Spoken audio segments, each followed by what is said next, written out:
Friends, कैसे हैं? आशा करता हूँ बहुत अच्छे होंगे। और आज हम लोग करने वाले हैं बिहार जीविका के लिए एक ऐसा क्लास जहाँ पे आप लोग देखने वाले हैं टॉप के जो है 50 प्रश्न। कितने? टॉप के 50 प्रश्न, जहाँ से 100% है कि आपके एग्जाम हॉल में प्रश्न पूछे ही पूछे जाएंगे। और ये पूरे सब्जेक्ट के मिला के 50 प्रश्नों को हम लोग करने वाले हैं। ऐसा नहीं कि केवल एक ही टॉपिक या एक ही सब्जेक्ट के प्रश्न होंगे, नहीं, पूरे के पूरे आपके सिलेबस से प्रश्न लिया गया है। तो आप कोशिश करना कि पूरे के पूरे 50 प्रश्नों को देख लेना। और देखने के बाद से आइडिया एक हो जाएगा कि आपका जो है तैयारी कितना है। क्योंकि बिल्कुल एग्जाम में जब आप बैठोगे तो बिल्कुल पेपर जो है इसी तरीके के पूछे जाएंगे। तो बिल्कुल आपको यहाँ पे जो है पेपर से पहले ही पेपर का जो है एक झलक मैं दिखाना चाहता हूँ आप लोगों को, ताकि आप कितने तैयार हैं कितने नहीं है ये आप लोगों को अंदाजा लग जाए। तो 100% आप लोग यहाँ पे कोशिश करना कि हर एक प्रश्न के उत्तर गलत या सही आप देते चलना। क्योंकि एक टेस्ट देने से जो भीतर का डर होता है वो बिल्कुल खत्म हो जाता है। और एक हो जाता है कि हाँ, हम किसी भी टेस्ट में या किसी भी पेपर में हमारे जो है 70 में से या 50 में से 40 क्वेश्चन या 35 क्वेश्चन सही होते हैं, तो हम जो है बिल्कुल सेफ रहते हैं। और उसको थोड़ा थोड़ा बढ़ाएंगे तो और भी बेहतर होते जाता है।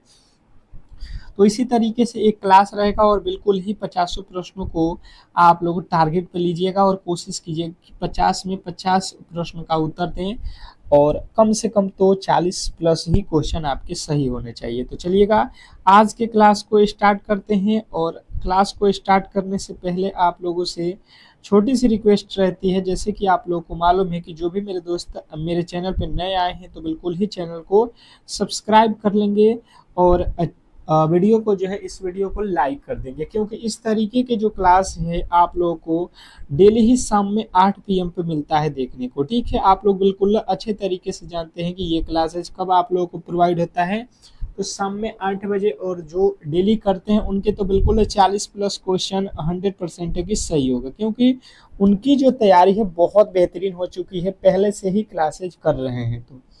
तो देखिए, आज का पहला टॉपिक है आधुनिक भारत का इतिहास, ब्रिटिश विस्तार और 1857 की क्रांति। इससे रिलेटेड प्रश्न आपके एग्जाम हॉल में पूछे जाएंगे, तो बिल्कुल आप तैयार हो। पहला प्रश्न कह रहा है, प्लासी के युद्ध 1757 के समय बंगाल का जो है नवाब कौन था? क्वेश्चन आपके सामने पहला है। और पहले नंबर प्रश्न का राइट उत्तर आपके अकॉर्डिंग क्या होने वाला है? ABCD करके आपके जवाब आने चाहिए। और ये जवाब आपको बिल्कुल फटाफट से देना है। ये जवाब जो है आप लोगों को बिल्कुल फटाफट से देना है कि इसके जो राइट उत्तर है वो क्या होने वाला है। बहुत बेहतरीन, बहुत लाजवाब ये प्रश्न है और कहीं ना कहीं आपके सीधे एग्जाम हॉल में ये प्रश्न पूछे जाएंगे। तो जैसे मैंने देखा यहाँ पे, तो जो है प्लासी का युद्ध 1757 के समय बंगाल का जो है नवाब जो है कौन था? अगर ये प्रश्न आपसे पूछा जाता है तो आपको राइट उत्तर बताना है सिराजू दौला, सिराजुद्दीन दौला जो है। अगर आपने बताया है ऑप्शन नंबर ए, जो भी मेरे दोस्त उनके 100% सही उत्तर है। पहले का राइट उत्तर ए। कमेंट बॉक्स में सभी को टेस्ट देते रहना है, ठीक है। नेक्स्ट प्रश्न कह रहा है कि 1700 जो है 64 का बक्सर का युद्ध किस गवर्नर के समय हुआ था? 1764 का बक्सर का युद्ध किस गवर्नर के समय हुआ था? क्वेश्चन नंबर दूसरे के राइट उत्तर बताने की कोशिश करेंगे सभी लोग। क्वेश्चन नंबर 2 बात किया जाए क्वेश्चन नंबर दूसरे का, तो जिन्होंने बताया है यहाँ पे राइट उत्तर रॉबर्ट क्लाइव। ऑप्शन नंबर अगर आपने बी को चुना है तो बिल्कुल 100% आपके सही उत्तर हो जाएगा। नेक्स्ट प्रश्न देखिए, कह रहा है यहाँ पे कि जो है 1793 के अस्थाई बंदोबस्त का मुख्य उद्देश्य क्या था? 1793 के अस्थाई बंदोबस्त का मुख्य उद्देश्य क्या है? क्वेश्चन नंबर तीसरे पे आ चुके हैं। और बात किया जाए क्वेश्चन नंबर तीसरे का राइट उत्तर, तो आप लोग बताएंगे कौन कौन टेस्ट नहीं दे रहा है। बिल्कुल उसके जो है बहुत प्रॉब्लम हो जाएंगे एग्जाम हॉल में। तो मैं पहले ही बताता हूँ कि आप यहाँ पे टेस्ट देते रहो शाम वाले क्लास में। और यहाँ पे चारों ऑप्शन आप पढ़ो और उसके राइट उत्तर बताओ। आपको हम 5 से 10 सेकंड का समय इसीलिए दे रहे हैं कि आप टेस्ट देते रहोगे। तो जिन्होंने भी बताया है अंग्रेजों को अंग्रेजों की राजस्व आय की सुनिश्चित करना, बिल्कुल राइट उत्तर है। नेक्स्ट प्रश्न कह रहा है कि 1857 की क्रांति का तत्कालीन कारण क्या था। 1800 जो है 57 की क्रांति का तत्कालीन जो है यहाँ पे तत्कालीन कारण क्या है, ये प्रश्न आप लोगों से पूछ लिया है। आपको बताना है ABCD करके कि इसके राइट उत्तर क्या होने वाला है। बिल्कुल, बहुत अच्छा, बहुत बेहतरीन।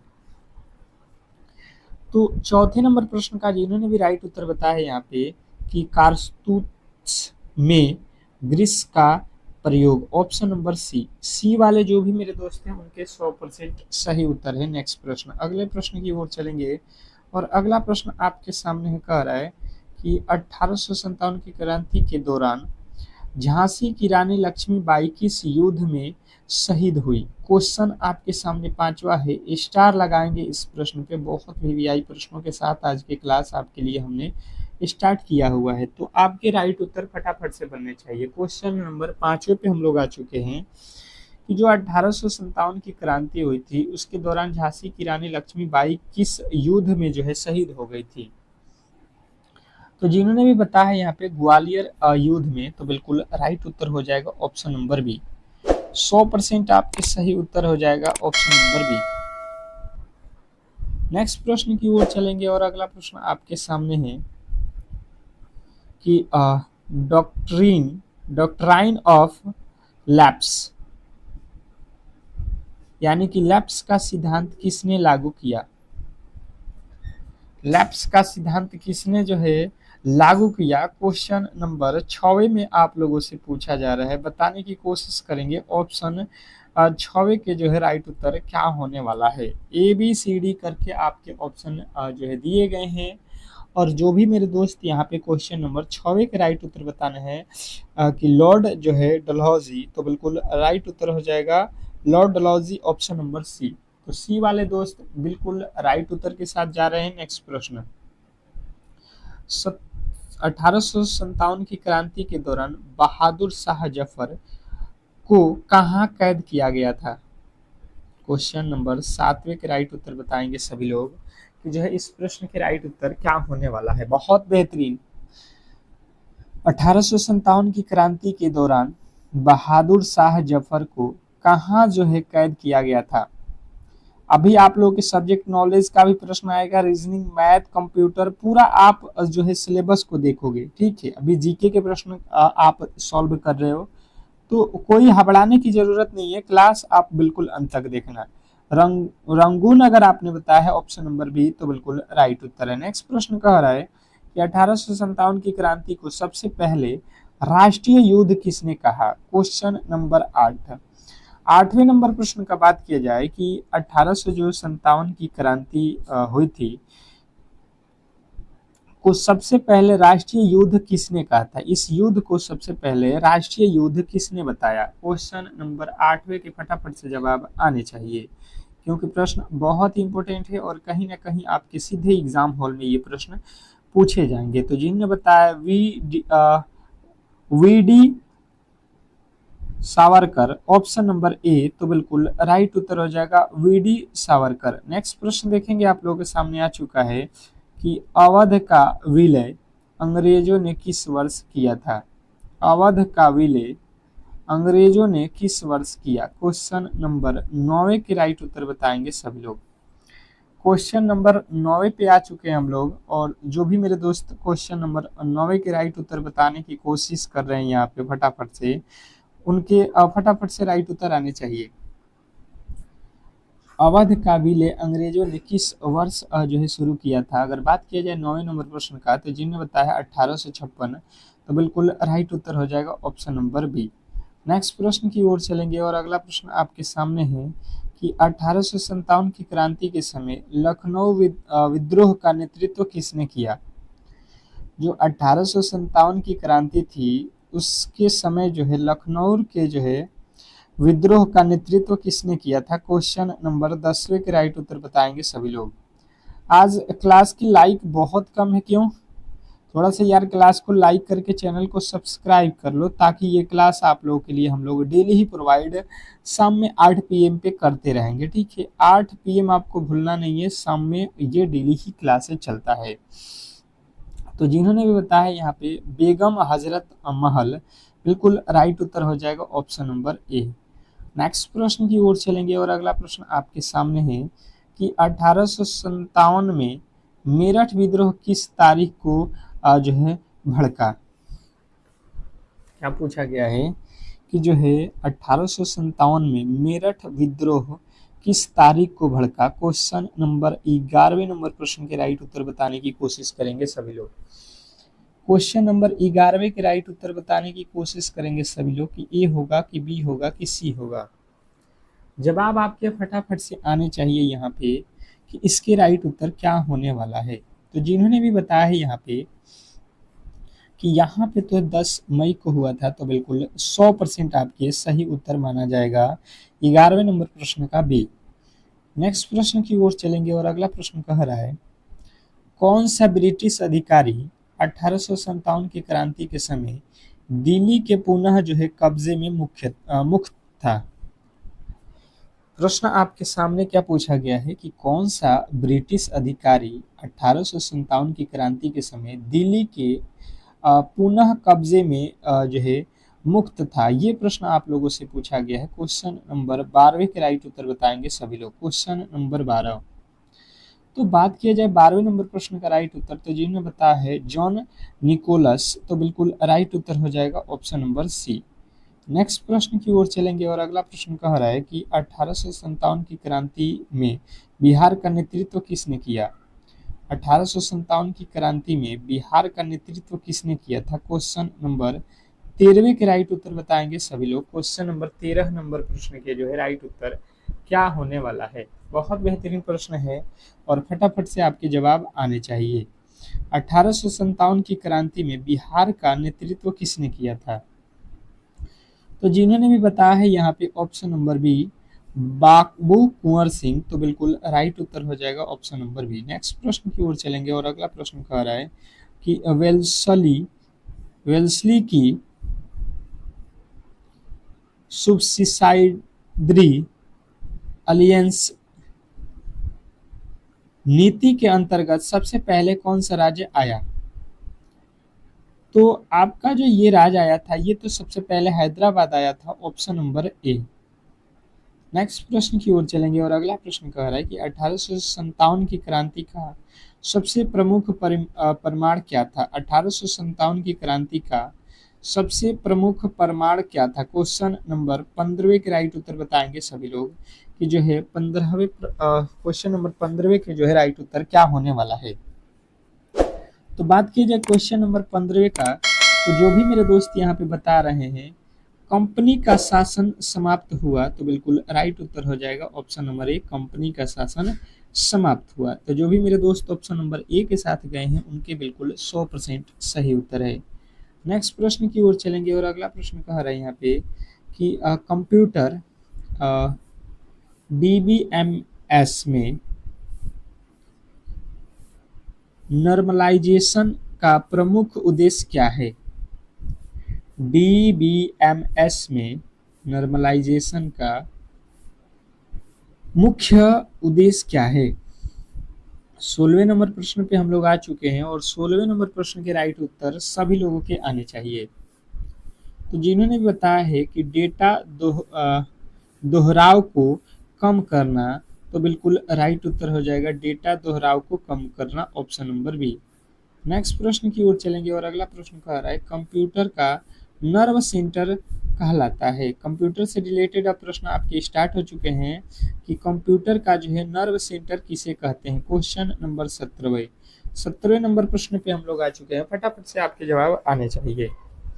तो बात की जाए कि कंप्यूटर का नर्व किसे कहते हैं, यानी कि इसका नस किसे कहते हैं, तो आप मस्तिष्क बोलो, नर्स बोलो, जो भी कहो, ये तो सीपीयू ही होगा, ऑप्शन नंबर डी। अगला प्रश्न कह रहा है कि दुनिया का पहला जो है सामान्य उद्देश्य इलेक्ट्रॉनिक जो है डिजिटल कंप्यूटर है। दुनिया का पहला जो है सामान्य उद्देश्य इलेक्ट्रॉनिक डिजिटल जो है कंप्यूटर कौन सा है। ये प्रश्न आप लोगों से पूछ लिया गया है क्वेश्चन नंबर 18।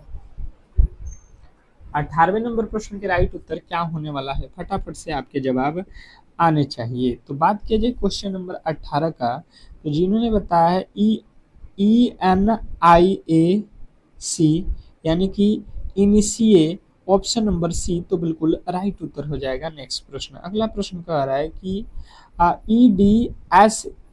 EDSAC का जो है आविष्कार किसने किया। EDSA का जो है आविष्कार किसने किया, तो आप लोगों के राइट उत्तर आएगा यहाँ पे, ये तो किया था आप लोगों के कौन, मॉरिस विल्केस। ऑप्शन नंबर सी आप लोगों के बिल्कुल राइट उत्तर है। नेक्स्ट प्रश्न कह रहा है कि किस वर्ष में वेबेज ने विश्लेषण विश्लेषणात्मक इंजन की आविष्कार की। तो किस वर्ष में जो है वेबेज, यानी कि चार्ल्स बेबेज का बात किया जा रहा है, तो ये तो आप लोगों के जो है 1837 ईस्वी में किया था। ऑप्शन नंबर बी जो है आप लोगों को याद रखना है। नेक्स्ट प्रश्न देखेंगे, कह रहा है कि कंप्यूटर के 4 प्रमुख जो है कार्य का जो है निम्नलिखित में से कौन सा जो है सही है क्रम, ये आप लोगों को बताना है। कंप्यूटर का जो कार्य होता है, इसके प्रमुख जो कार्य होते हैं, उसके सही जो चारों के क्रम क्या होने चाहिए, ये आप लोगों से पूछेगा अगर प्रश्न में, तो आपको बताना है इनपुट, प्रोसेस, आउटपुट और जो है स्टोरेज। ऑप्शन नंबर जो है आप लोगों के ए, इनपुट, प्रोसेस, आउटपुट, स्टोरेज, चारों ऑप्शन आपको याद रखना है। नेक्स्ट प्रश्न कह रहा है भारत में कंप्यूटर के जनक हैं, भारत में कंप्यूटर के जनक किसे माना जाता है, क्वेश्चन आपके सामने है। 22वें नंबर प्रश्न के राइट उत्तर बताने की कोशिश करेंगे सभी लोग। क्वेश्चन नंबर 22, बात किया जाए क्वेश्चन नंबर 22वें का कि भारत में कंप्यूटर का जनक किसे कहा जाता है, तो आप लोगों के राइट उत्तर आने चाहिए, फटाफट से आप लोगों के राइट उत्तर आने चाहिए। तो जिन्होंने भी बताया है कि रंगास्वामी नरसिंहन को, ऑप्शन नंबर सी तो बिल्कुल राइट उत्तर है। नेक्स्ट प्रश्न की ओर चलेंगे और अगला प्रश्न कह रहा है कंप्यूटर दिवस कब मनाया जाता है, कंप्यूटर दिवस कब मनाया जाता है। क्वेश्चन नंबर 23वें के राइट उत्तर बताएंगे सभी लोग। क्वेश्चन नंबर 23, कंप्यूटर दिवस कब मनाया जाता है, फटाफट से आपके जवाब आना चाहिए कि ए होगा कि बी होगा कि सी होगा कि डी होगा। कंप्यूटर दिवस कब मनाया जाता है, तो जिन्होंने बताया है 2 दिसंबर, ऑप्शन नंबर बी तो बिल्कुल राइट उत्तर हो जाएगा, ऑप्शन नंबर बी। नेक्स्ट प्रश्न की ओर चलेंगे और अगला प्रश्न आपके सामने है कि कंप्यूटर माउस का आविष्कार किसने किया था, कंप्यूटर माउस का आविष्कार किसने किया था। क्वेश्चन नंबर 24वें के राइट उत्तर बताएंगे सभी लोग। क्वेश्चन नंबर 24, जवाब आपके फटाफट से आना चाहिए, कंप्यूटर माउस का आविष्कार किसने किया था। तो बात किया जाए ऑप्शन नंबर 24वें का, तो जिन्होंने बताया है कि डगल्स एंगलबर्ट, तो बिल्कुल राइट उत्तर हो जाएगा ऑप्शन नंबर ए। नेक्स्ट प्रश्न की ओर चलेंगे और अगला प्रश्न कह रहा है कि डाटा ऑर्गेनाइजेशन में डाटा का सही आरोह क्रम क्या है, डाटा ऑर्गेनाइजेशन में डाटा का सही जो है आरोही क्रम क्या है। क्वेश्चन आपके सामने है। 25वें नंबर प्रश्न के राइट उत्तर यहाँ पे हो जाएगा। पहले होता है बीट, वाइट, फील्ड, रिकॉर्ड और जो है फाइल्स। नेक्स्ट प्रश्न की ओर चलेंगे और अगला प्रश्न कह रहा है कि पहली सीढ़ी के कंप्यूटर में किसका प्रयोग किया जाता है। क्वेश्चन 26वें पे आ चुके हैं, फटाफट से आपके जवाब आने चाहिए कि पहली सीढ़ी के कंप्यूटर में किसका प्रयोग किया जाता है। तो जवाब में आप लोगों को क्या बताना है कि ये तो प्रयोग होता है निर्यात नलिकाओं का, निर्यात नलिकाओं का। नेक्स्ट प्रश्न कह रहा है कि ब्लॉक चैन तकनीकी में डाटा कहाँ स्टोर होता है, ब्लॉकचेन तकनीकी में डाटा कहाँ स्टोर होता है। क्वेश्चन नंबर 27वें के राइट उत्तर बताएंगे सभी लोग। क्वेश्चन नंबर 27, फटाफट से आप लोगों के जवाब आने चाहिए। तो जिन्होंने भी बताया है यहाँ पे कि पीर टू पीर नेटवर्क में, तो बिल्कुल राइट उत्तर हो जाएगा ऑप्शन नंबर बी। नेक्स्ट प्रश्न की ओर चलेंगे और अगला प्रश्न कह रहा है कि प्राइमरी की का कार्य क्या है? प्राइमरी की का कार्य क्या है? क्वेश्चन नंबर आपके 28वें नंबर प्रश्न के राइट उत्तर बताएंगे सभी लोग। प्राइमरी की का कार्य क्या है? क्वेश्चन नंबर आप लोगों के फटाफट से जो है 28वें नंबर प्रश्न के उत्तर आने चाहिए। तो 28वें नंबर प्रश्न का राइट उत्तर हो जाएगा यहाँ पे टेबल में प्रयुक्त रिकॉर्ड की जो है इंक्वाइन का पहचान करना। Question number B. नेक्स्ट प्रश्न देखिए कह रहा है कि BIOS बियोस का पूरा नाम क्या है? BIOS बियोस का पूरा नाम अगर पूछ लेता है, फुल फॉर्म पूछ लेता है 29वें नंबर प्रश्न के राइट उत्तर, तो क्या होने वाला है? सभी लोग उत्तर देंगे यहाँ पे। तो जो भी मेरे दोस्त 29वें का राइट उत्तर बता रहे हैं कि बेसिक इनपुट आउटपुट सिस्टम, तो बिल्कुल राइट उत्तर हो जाएगा ऑप्शन नंबर ए। तो जिन्होंने भी ए को चुना है उनके 100% सही उत्तर है। नेक्स्ट प्रश्न कह रहा है कौन सी प्रोग्रामिंग भाषा ऑब्जेक्ट ओरिजेंटेड नहीं है? कौन सी प्रोग्रामिंग भाषा ऑब्जेक्ट ओरिजेंटेड नहीं है? क्वेश्चन नंबर 30वें का राइट उत्तर बताएंगे सभी लोग। Question number 30। बात किया जाए क्वेश्चन नंबर 30वें नंबर प्रश्न का, तो जो भी मेरे दोस्त यहाँ पे बता रहे हैं सी नहीं है, तो बिल्कुल राइट उत्तर है। तो यहाँ पे जो है आप लोगों के राइट उत्तर क्या होने वाला है? तो कहिएगा कि सी जो है, सी जो है इसमें नहीं होता है, ठीक है। बाकी जो है जावा, पैथॉन और जो है C++ होता है। नेक्स्ट प्रश्न देखिए कह रहा है कि खिलाड़ी से संबंधित प्रश्न, खेल और खिलाड़ी जो होता है इससे जो है संबंधित प्रश्न आप लोगों के एग्जाम हॉल में पूछा जाता है, ठीक है। तो ये भी टॉपिक आप लोगों के लिए बहुत इंपॉर्टेंट है। देखिए पहला प्रश्न खेल और खिलाड़ी के कि दवाल किस भारतीय खिलाड़ी का उप नाम है? द सॉरी दवाल होना चाहिए, देवाल किस भारतीय खिलाड़ी का नाम है? तो देखिए दीवाल जो बोला जाता है आप लोग को याद रखना है कि ये तो राहुल द्रविड़ जो है, ये एक ऐसे प्लेयर थे जब टेस्ट खेलते थे तो 3-3 दिन या 4-4 दिन तक इन्हें कोई आउट नहीं कर पाता था, ठीक है। पूरे के पूरे 11 जो प्लेयर होते थे वो आउट हो जाते थे, पर यहाँ पे राहुल द्रविड़ नॉट आउट ही रहते थे, इसीलिए इन्हें जो है दीवाल कहा जाता था, भारतीय टीम का दीवार बोला जाता था। नेक्स्ट प्रश्न कह रहा है कि फ्लेइंग सिख किस भारतीय जो है धावक का उपनाम है? फ्लाइंग सिख किस जो है भारतीय धावक का नाम है, उपनाम है? Question number 32।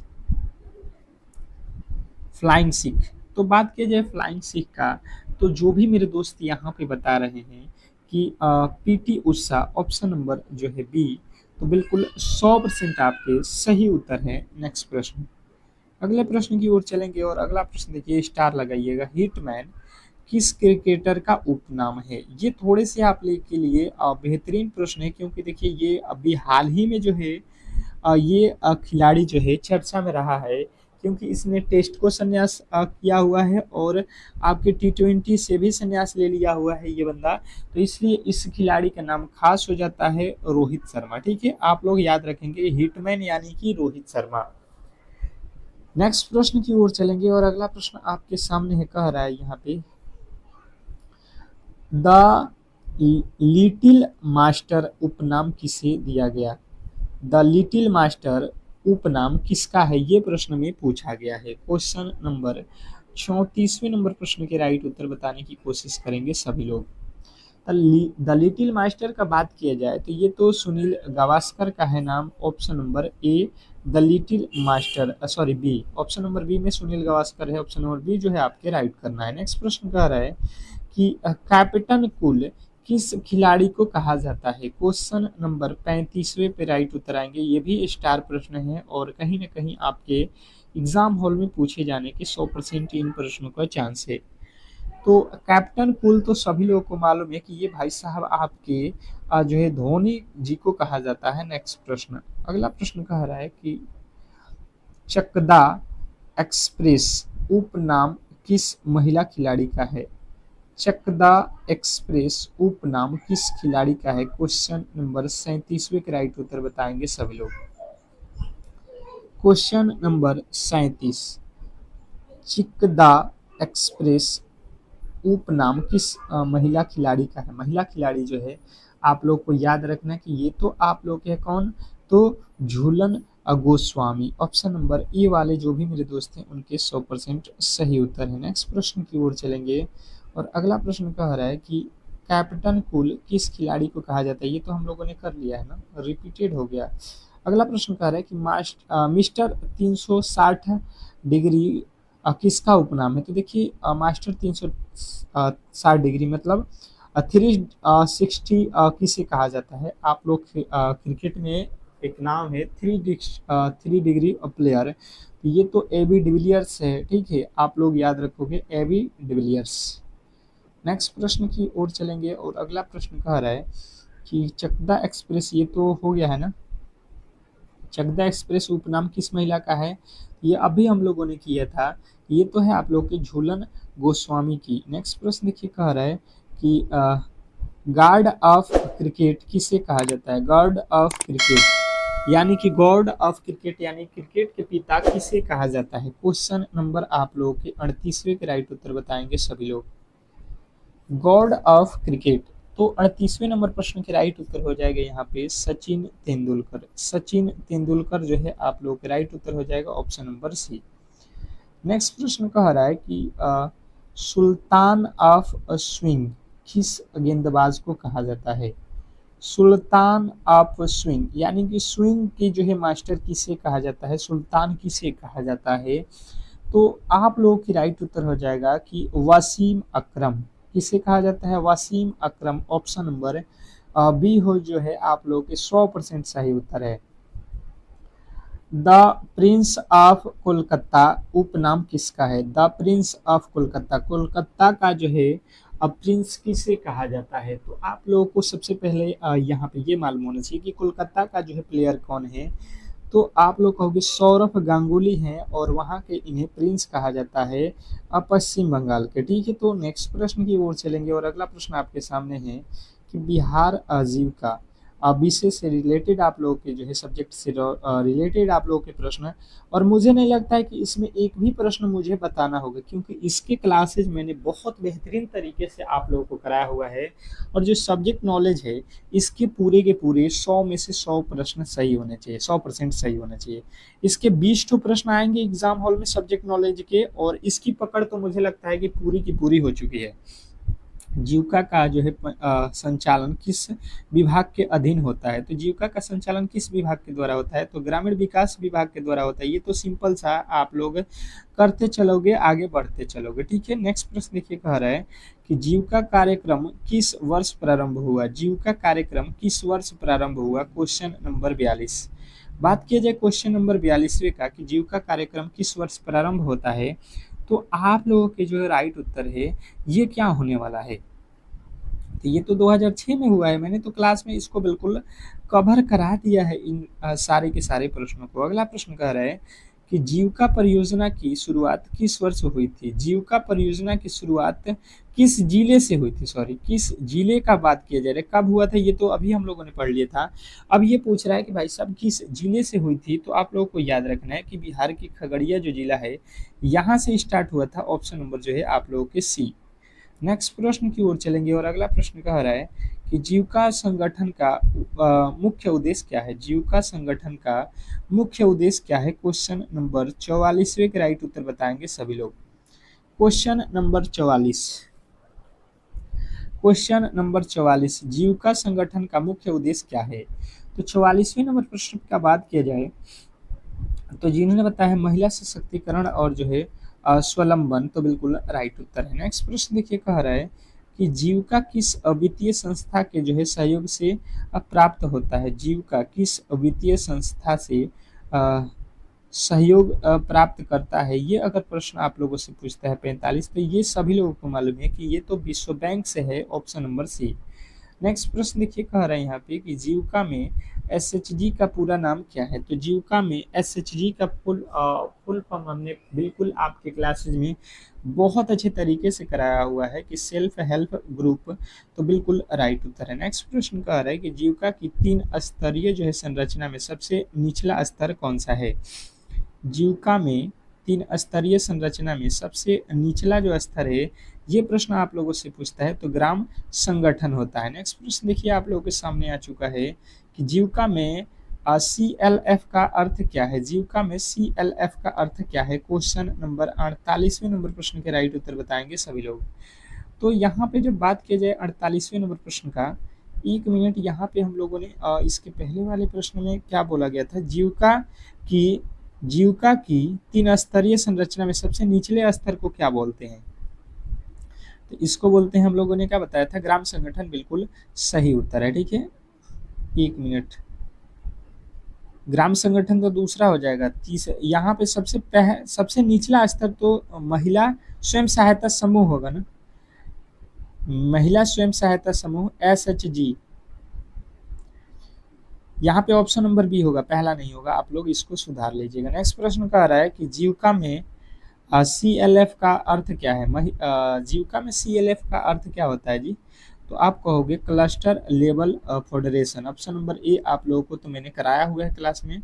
नेक्स्ट प्रश्न, अगला प्रश्न देखिए, कह रहा है कि बिहार जीविका मुख्यतः किस योजना के अंतर्गत कार्य कर रहा है? बिहार जीविका मुख्यतः किस योजना के अंतर्गत कार्य कर रहा है? क्वेश्चन नंबर 39वें का राइट उत्तर हो जाएगा दीनदयाल अंत्योदय योजना के तहत। ऑप्शन नंबर ए वाले जितने भी मेरे दोस्त हैं उनके राइट उत्तर है। नेक्स्ट प्रश्न कह रहा है कि जीविका में किसके माध्यम से ग्रामीण महिला जो है वित्तीय सेवा से जुड़ती है? जीविका में किसकी माध्यम से ग्रामीण महिलाएं वित्तीय जो है सेवाओं से जुड़ती हैं? क्वेश्चन नंबर 50वें का राइट उत्तर बताएंगे। तो आज का अंतिम प्रश्न का राइट उत्तर हो जाएगा स्वयं सहायता समूह से। ऑप्शन नंबर बी जिन्होंने बताया उनके राइट उत्तर है। तो आज की क्लास के जो है 50 जो क्वेश्चन थे उसके हम लोगों ने सारे के सारे क्वेश्चनों को सॉल्व कर लिया। आपके 50 में से कितने नंबर आए जो है ये आप लोगों को कमेंट बॉक्स में बताना है। और आज के क्लास का जो भी मेरे दोस्त जो है लाइक नहीं किए हैं इस क्लास को, तो बिल्कुल लाइक कर लेंगे और चैनल को सब्सक्राइब करेंगे। मिलेंगे एक बेहतरीन क्लास के साथ अगले वीडियो में, तब तक के लिए धन्यवाद।